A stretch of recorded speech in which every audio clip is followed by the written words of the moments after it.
In order to overtake safely, one of the most important factors to take into account is ensuring that we have enough speed to do so. That is what this video is covering. We'll have a look at the animation to start off with, and then we'll discuss a few points.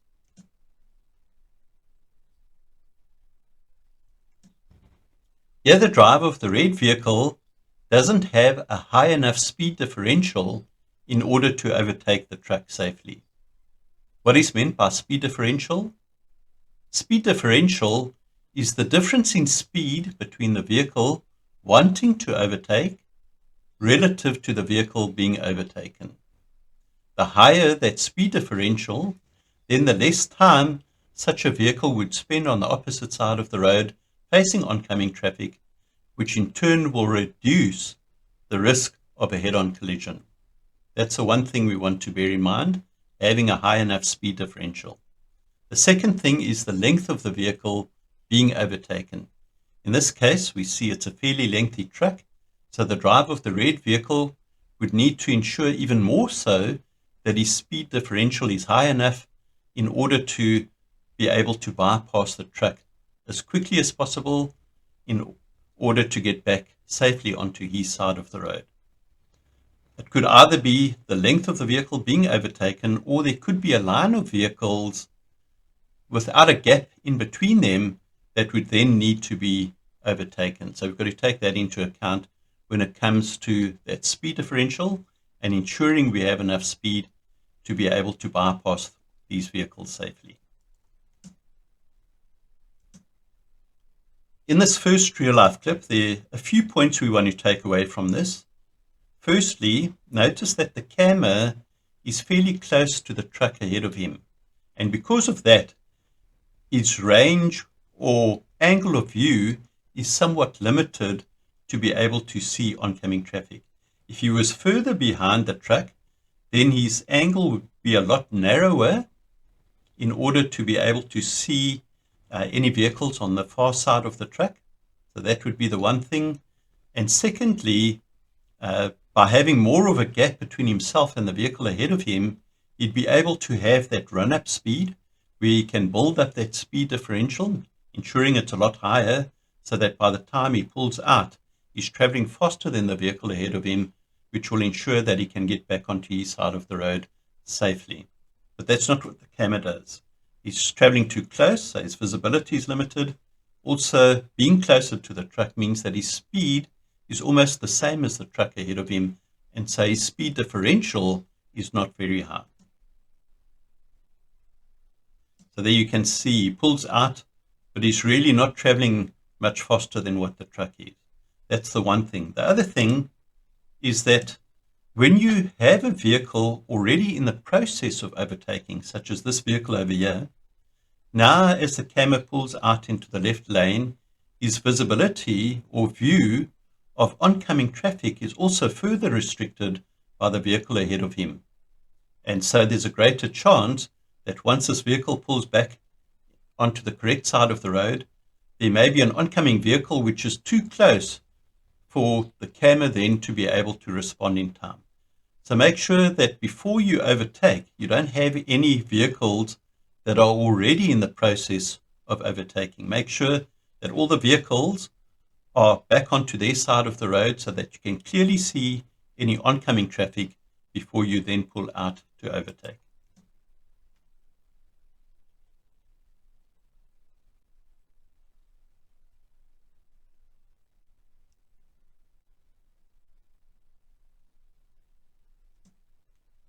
In the second real-life clip, one has to be cautious and even more aware when you've got a larger vehicle wanting to overtake another vehicle. So in this case, we've got one truck trying to overtake another truck.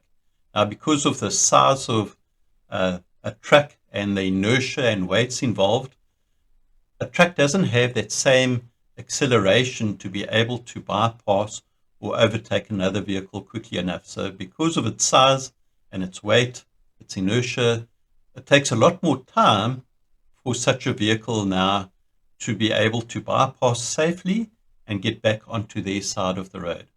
In a case like this, we as a vehicle who's following a scenario such as this would want to actually hang back a little bit further. You can see the camera is far too close to these vehicles. So the danger there is that if there is an oncoming vehicle, there is a collision because this truck's not able to get back onto his side of the road quickly enough, then the camera, being so close, is very likely going to be involved in that collision.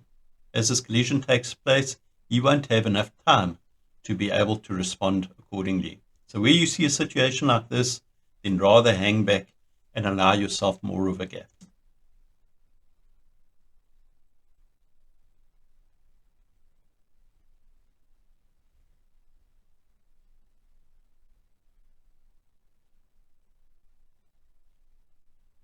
There you can see the truck is very slow in trying to overtake this other one over here. It doesn't have that speed differential or enough speed in order to do so safely.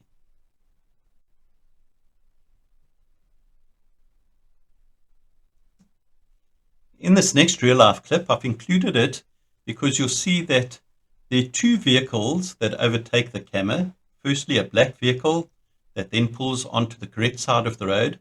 But the vehicle behind him, a lighter colored vehicle, is trying to overtake both the camera then and the black vehicle. But the driver of the black vehicle doesn't allow him to do so easily. He actually accelerates, making it difficult then for the lighter colored vehicle to be able to overtake. And we'll see what the consequences are of that.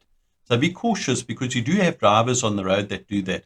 As soon as you try to overtake them, they now accelerate, not wanting you to bypass them. So we've got to be cautious. If we land up in a situation like that and we don't have the acceleration within our vehicle to be able to bypass the other driver quickly enough, then it's better to rather hang back and make sure that you come onto the correct side of the road and then look for another opportunity where you've got that run-up speed in order to bypass him quickly enough. Note he's accelerating, doesn't allow him to pass easily enough. At that point, I'm just going to pause the video and advance it frame by frame because notice what takes place here. And I know the video is not that clear, it's somewhat blurry. I'm just going to point out something as we advance it. There's a collision now with an oncoming vehicle. There's the black vehicle, a little bit of a black blob over there as we advance it. Notice now that black vehicle actually is part of the collision. Advance it a bit further, now you can see that black vehicle is flung to the side of the road. So the consequences of not being a courteous driver, allowing the vehicle to pass safely, he could have either pulled over to the right or slowed down somewhat to allow the driver of the lighter vehicle to bypass safely. And this situation then wouldn't have arisen. He wouldn't have landed up as part of that collision.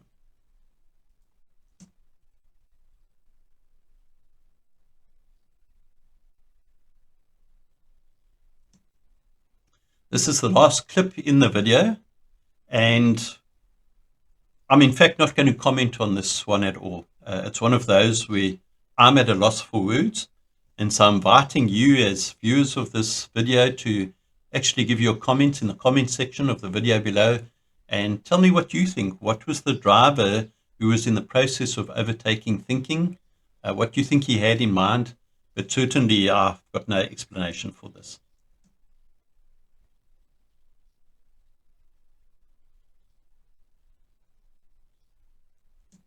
There we go. So you can go and replay the video, have a look at it, play it over and over again. Tell me what you think, because I've got no idea as to what's happening here, and maybe you can shed some light on the situation, both for myself and for other viewers of the video and those who read the comments.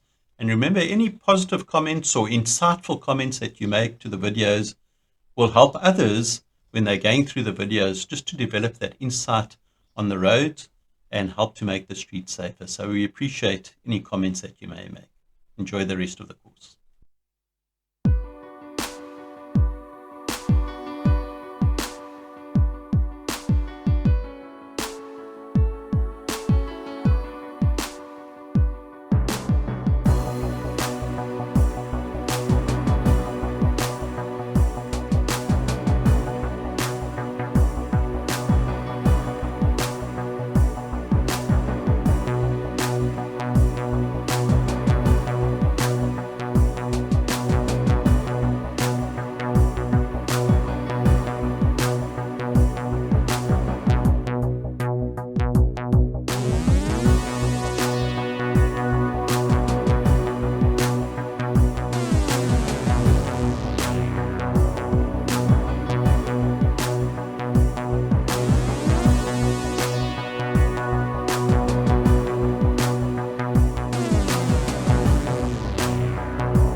Please like, subscribe, and get notified.